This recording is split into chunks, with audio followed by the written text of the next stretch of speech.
Hola, buenos días. Bueno, estamos aquí.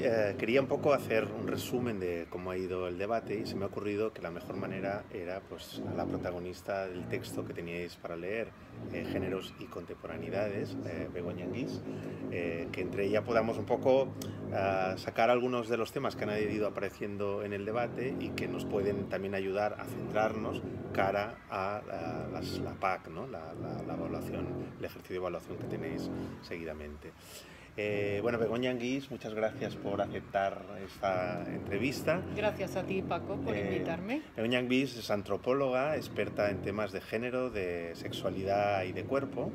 Y bueno, la primera pregunta o el primer tema que quería que reflexionaras un poco es en relación a, bueno, la diferencia entre sexo y género, biología, cultura, sociedad, más o menos.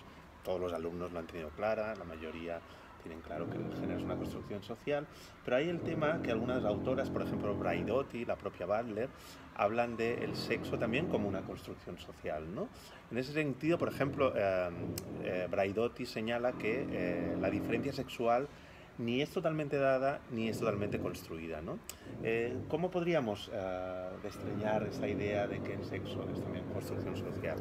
Bueno, esta idea surge, digamos, por una derivación de la antropología feminista, que son las epistemologías feministas, y sobre todo lo que podríamos llamar la biología feminista, que ahí tenemos a Anne Fausto Sterling como figura principal, que de alguna manera, digamos, lo que hacen es dinamitar la creencia en que la biología es neutra y existe per se. Es decir, esto que nos hacían creer que uno nace hombre o uno nace mujer porque existe una biología que es finita, dada y estable, ¿no? Entonces, los estudios de estas biólogas lo que hacen es, y sobre todo un texto que os recomiendo muchísimo, que se llama La construcción del sexo, de Thomas Laqueur, lo que hacen es trazar la historia del sexo, es decir, cómo sobre el cuerpo se imprime la ideología binaria y se crean, no artificialmente, puesto que hay una base, por eso no es totalmente dado ni totalmente construido, y sobre una base se construyen dos polos, que además se conciben como opuestos. Fijaos, por ejemplo, que Lacan habla mucho que en la visión aristotélica, si no me equivoco, del sexo, hombre y mujer se consideraban como un cuerpo, uno vuelto hacia afuera y el otro vuelto hacia adentro. Y en cambio, ahora mismo concebimos los cuerpos masculinos y femeninos como absolutamente distintos, ¿no? Entonces, en este sentido es en el sentido que podemos hablar de que el cuerpo y el sexo es también una construcción social. También, vienen a intervenir aquí, digamos, la emergencia, no el descubrimiento, sino la emergencia de los estados intersexuales. Todas habréis oído hablar de los hermafroditas y las hermafroditas, es decir, forman parte de la historia de la humanidad. Y justamente el hermafroditismo, que en estado puro no existe, pero ahora le llamamos intersexualidad, también viene a cuestionar muchísimo la existencia estable, objetiva, de esos dos polos. Muchas gracias. Hay un poco de ruido, perdonar, vamos a intentar hablar un poquito más alto porque tenemos unas obras aquí al lado, pero bueno, haremos todo lo posible. A ver, otro tema importante que sale en tu texto es que hablas del género no como una categoría descriptiva, o que en todo caso se debería utilizar más que como categoría descriptiva, como categoría de análisis. Explícanos un poquito de eso, este tema, y en ese sentido, ¿crees que podríamos prescindir del género?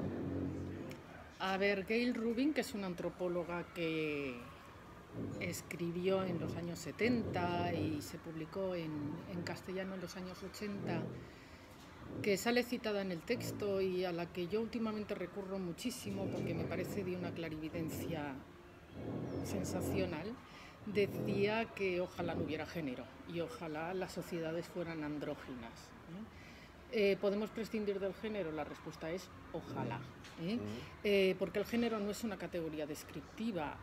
A ver, una descripción aísla al objeto del sujeto y establece o se basa sobre la existencia de un conocimiento objetivo.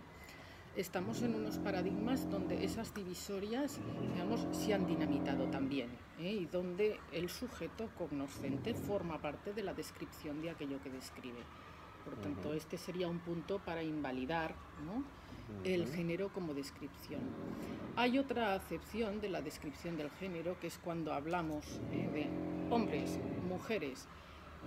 ¿Qué son hombres? ¿Qué son mujeres? Es decir, analicemos de qué estamos hablando cuando hablamos de hombres y de masculinidades y de qué estamos hablando cuando hablamos de mujeres y de feminidades. Por tanto, el género no es una categoría que a nosotros nos sirvan nuestros trabajos para decir he entrevistado a 10 mujeres y a 5 hombres, sino que es una categoría que nosotros debemos meter dentro de nuestro propio análisis, teniendo en cuenta los significados de género y los efectos que esos significados de género tienen en la conformación del mundo social. Muy bien.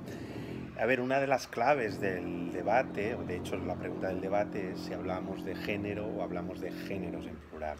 En este sentido, bueno, siempre el género inicialmente, al menos los primeros estudios de género, se han asociado a las mujeres, a los estudios de mujeres y al feminismo, ¿no? ¿Cómo y cuándo surge la necesidad de ampliar el objeto de estudio y hacia dónde se amplía? Bueno, digamos,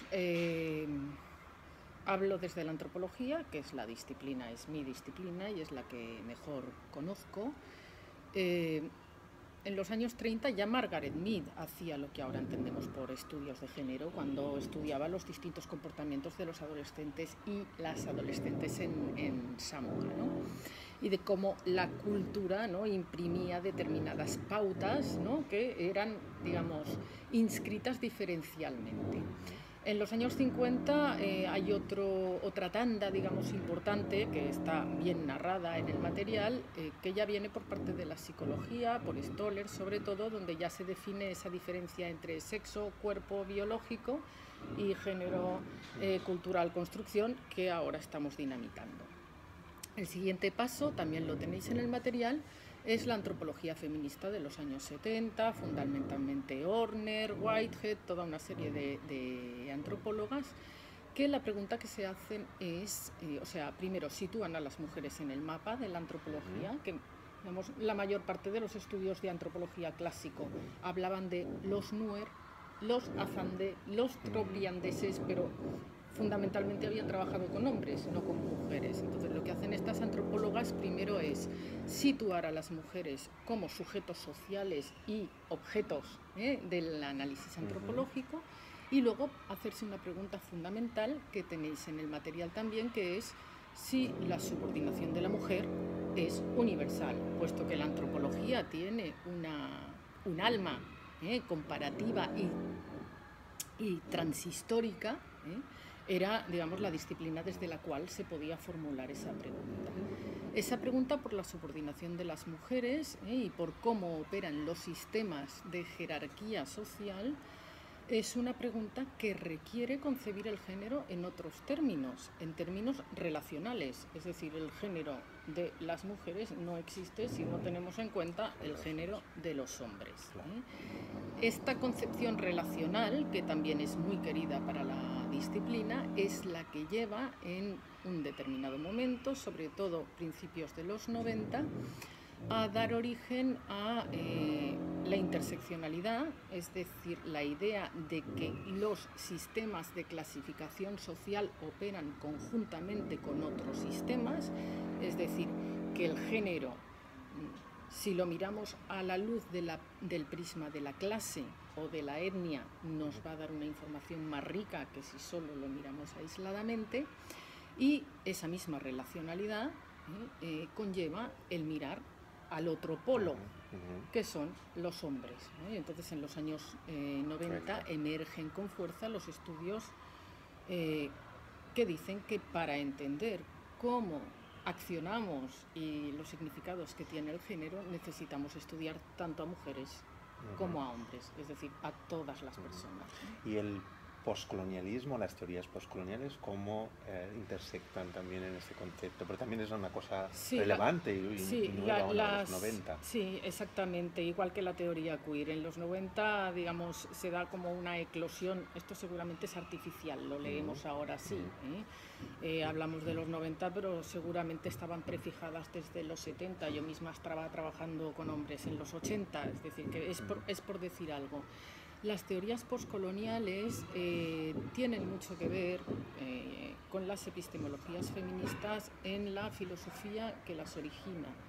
Es decir, empoderan a sujetos que no estaban en el mapa, igual que la antropología feminista había situado en el campo a las mujeres, y por otra parte las empoderan teniendo en cuenta los múltiples sistemas de opresión a las que están sometidas estas personas, ¿no? Entonces, digamos, todo forma parte, digamos, de un mismo modo de pensar, de una misma epísteme en la cual la realidad se intenta aprender de forma compleja, y viendo las múltiples relaciones y poderes, dimensiones, poderes, o sea, huyendo del determinismo, huyendo de la unilinealidad, de si tengo esto me va a dar esto, y prestando sobre todo mucha atención, tanto desde el feminismo como desde la poscolonialidad, a los sistemas de opresión.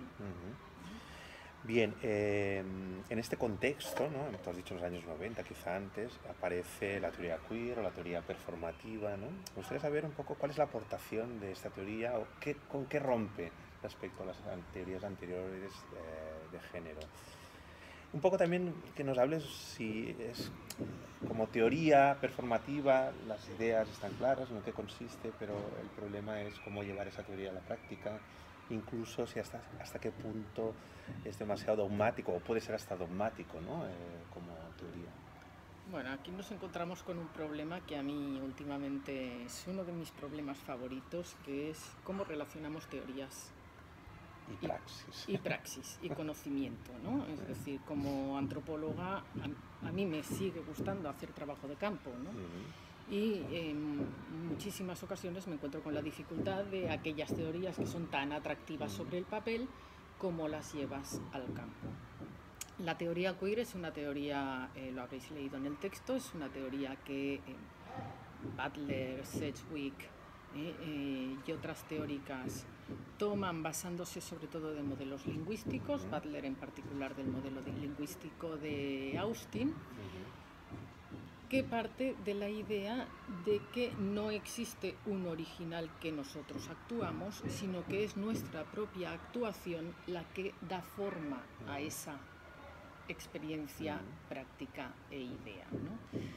Claro, en la medida en que esta idea servía para contraponerse a esa idea de que existen dos sexos biológicos estables sobre los cuales se asientan dos géneros construidos, pero también estables y únicos, provocó, digamos, un choque enorme, aunque hay muchas cosas que no eran nuevas en la teoría queer, que ya estaban en el interaccionismo simbólico, por ejemplo, estaban prefijadas por Goffman, es decir, la idea de teatro, de performación, está en Goffman, no es nueva de Butler, pero sí que Butler la sistematizó.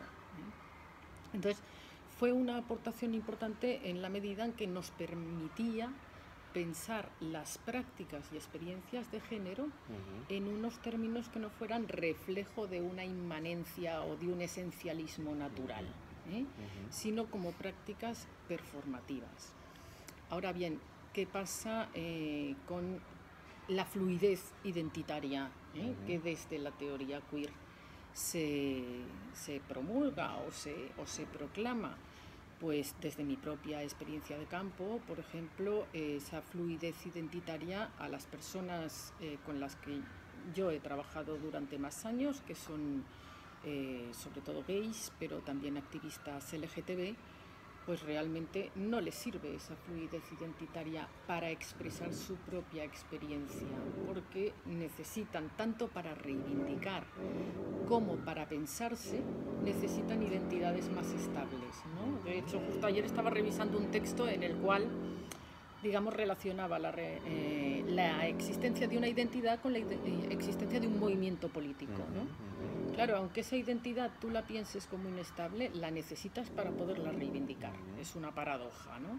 Entonces, un poco el problema de la teoría queer es que esa fluidez que la teoría queer proclama no acaba de ser demasiado útil ni para la reivindicación política ni para pensarse los propios sujetos, pero en cambio sí que es útil para pensar el género y las relaciones entre los géneros Y la deconstrucción. y la deconstrucción de los géneros y los cuerpos desde otro lugar. No sé si me estoy explicando. Sí, perfectamente. Es decir, nos sirve para pensar, pero luego las experiencias particulares de las personas, sí, hay muchas personas que se identifican como queer, sí, cada vez más, pero en general no es lo general, ¿no?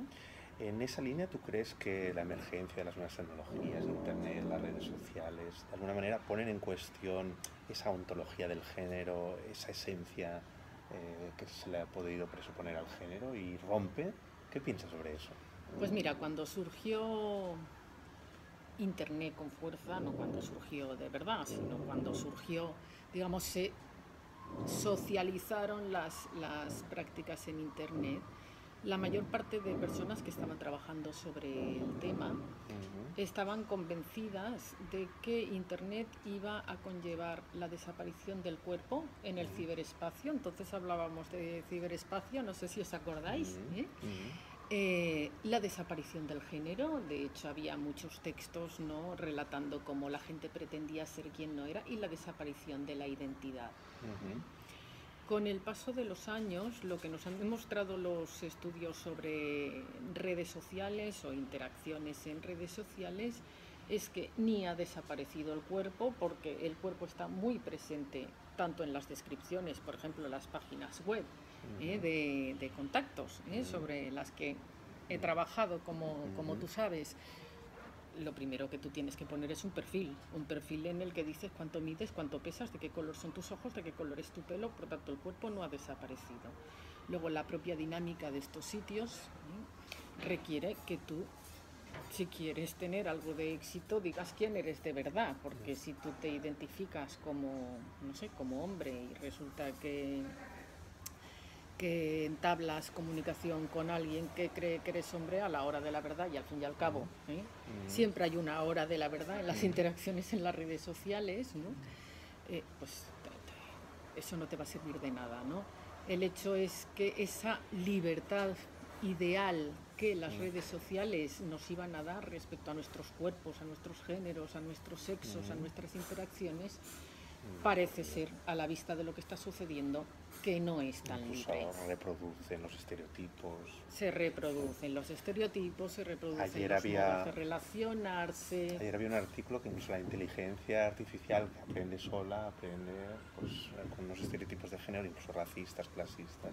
Bueno, es increíble, ¿no? Si tenéis ganas de entreteneros, miraros un artículo que publicó el periódico, creo que fue a finales de septiembre, un artículo mío, que justamente va sobre este tema. Se llama Algoritmos y sexualidades. Está en versión catalana y en versión castellana. Lo podéis encontrar con internet, poniendo mi nombre y el artículo.